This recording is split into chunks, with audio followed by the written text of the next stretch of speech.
I want to show you this right here because we all remember that devastating situation that we all dealt with.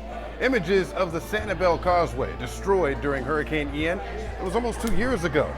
Also, forecasters predicting a more active hurricane season. We say that to say this. Tonight, 10 Investigates talks about the strength of our barrier island bridges, especially if we have a strong storm. It only takes one, and we continue our community connection right here in Dunedin. Emerald Morrow is at the Causeway to Honeymoon Island with inspectors' concerns. Yes, this is a really popular bridge for those beach getaways to Honeymoon Island. But Pinellas County actually says this bridge is considered functionally obsolete and does not meet the current engineering standards to hold up to high waves from strong storms. As your rubber meets the road, it's across the Dunedin Causeway. We're out constantly making sure that everything is safe. Pinellas County is working on plans to keep you safe as you travel. It's time for it to be replaced. Built in 1963, engineers say the main Dunedin Causeway and tide bridges are functionally obsolete because they're so narrow. What it really means is that it doesn't have the support for what we would consider today, right? For instance, Bella Bridge has a nice 6-foot wide sidewalk. Dunedin Causeway does not. Engineer Greg Batista offers this explanation. Functionally obsolete is a general term when something is just doesn't work like it's supposed to work according to some standards that are set at the present moment. For example, houses can be functionally obsolete. If you start adding bedrooms inside a kitchen and a bathroom in the middle of a living room, so it's not that there's a danger, it's just that it needs an upgrade, so to speak. The county also says the Dunedin Causeway bridges fall short of the latest engineering standards for storm damage from high waves. They're designed to withstand that hurricane force winds.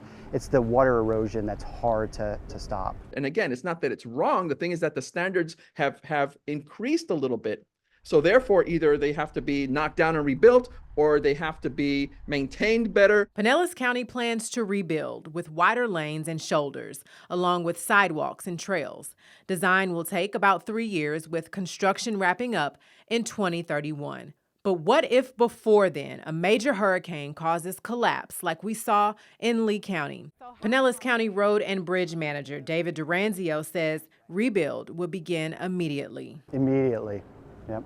We'd be one of the first to know, too. The Dunedin Causeway is one of several bridges up for replacement countywide. To name a few, there's Beckett Bridge in Tarpon Springs, Shore Drive Bridge in Clearwater, and the county says the 13th Street Sands Point Drive Bridge, which is the only way in and out of Paradise Key, is at the end of its life. Duranzio says bridges get inspected every 2 years, and if there are issues, that timeline gets even shorter. We have a staff that does what we call preventive maintenance. So they go up, they clean the scuppers, clean the bridge joints out, do small spall repairs, small crack repairs. Pinellas maintains 146 bridges across the county. Some local cities take control of others. Using data from FDOT, 10 Investigates found more than 60 bridges across Pinellas are functionally obsolete, with at least 9 considered structurally deficient. That means, okay, there might be something wrong with it, and we watch it or we make the repair.